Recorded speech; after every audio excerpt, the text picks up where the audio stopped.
What's it like being in Gothenburg? It's cool. I had a lot more time to walk around last time we were here. This time we're traveling a lot, so I only had a little time to walk around the parks, look at some old buildings, church and stuff like that. So not a lot of time to be social, but it's very beautiful and people are very nice. How do the band prepare themselves for a concert like this one here? Show up. If we show up, it's all in. We were just talking backstage right now about we were interested in seeing how many shows we really have played in 10 years. And, our shows just aren't like the normal shows. They're like, I was telling someone earlier, it's like running through a landmine field, always on your guard and, ready to be blown up at any one moment. And that's kind of what our shows are. They're dangerous, and they are executed perfectly. So if you don't bring 100%, you can get hurt. But you never feel that you're losing that special edge after so many years? It's just a lot of time. I won't lie. I don't enjoy touring at all. Today is my 16th year anniversary with my wife. And, she just couldn't be over here right now. It's too crazy, and we have kids, and so it's like I still do my dream, which is rock and roll, but I'm still married, and it's frustrating, and it loses its flavor every day. But I'm still here. What are you gonna do? I'll know when it's time. So when is it time quitting, do you think? It'll be time when I really just can't do it anymore. When I just can't do it, Like physically?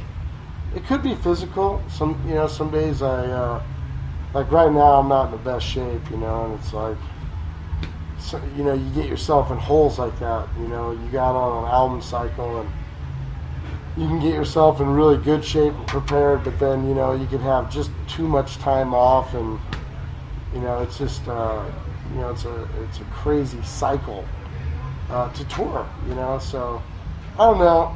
I don't think it's anytime soon because we're actually almost done with this album cycle, so I'm pretty happy about that.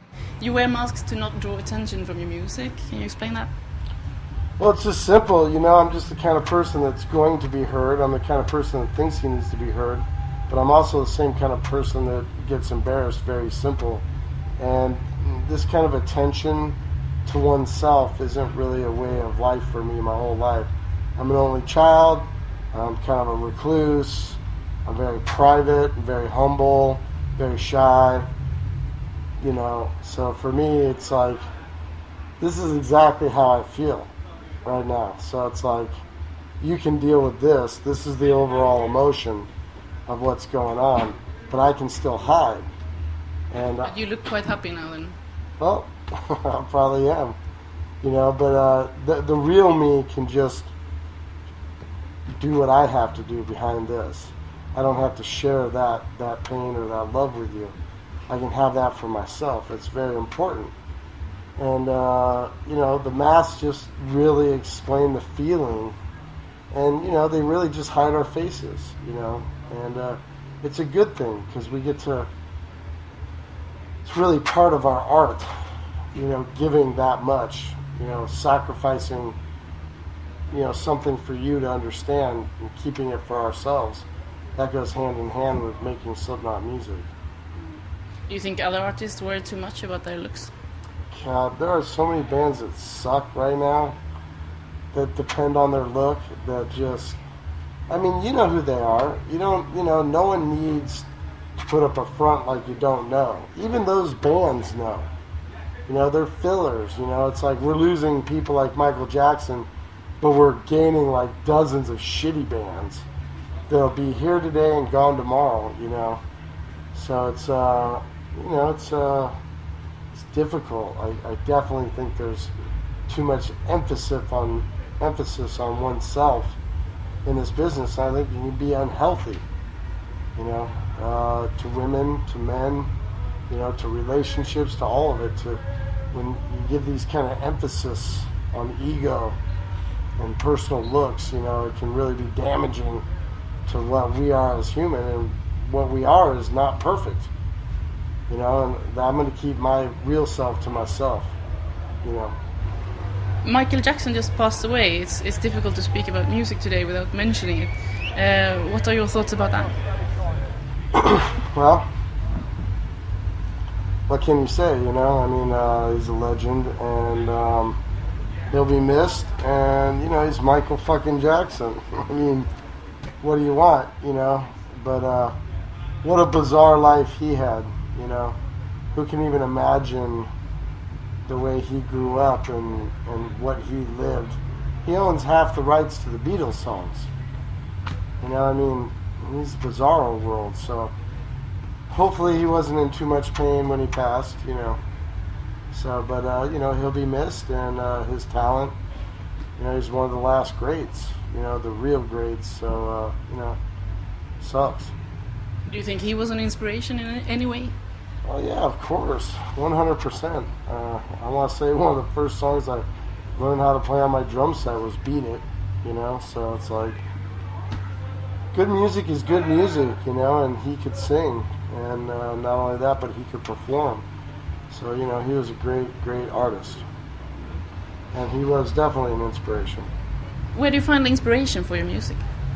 You know, it's always, I just have that human pain, you know, just that, no different than anybody else, just the things that really dumbfound me, that bring me down, and I still have my art to be able to execute, you know, the sickness, to be able to perform and get out, you know, the pain of, you know, being alive in a world that won't listen, or, you know, refuses to listen. And so, you know, that's where I find my inspiration, my life.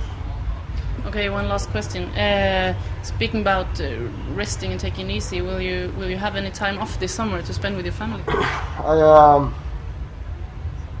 My wife's actually in Denver, and I'm not going to be able to see her. But I go home, and I have another band called Dirty Little Rabbits, and we're getting ready to tour the world once Slipknot's done. But when I get home, I got to finish our record, mixing it, and then I'm actually going to fly back over to London for a Crahan show and Nebworth, some festival. So my other band. So, you know, I get about a week of rest, and then I got to fly right back over with my other band. But, you know, like I said, you just do this until you can't do it anymore. And I'm just not a quitter, you know. So, I mean, I'm just going to do it until I love rock. So, got to do it. Okay. Thank you very much. Thank you very much.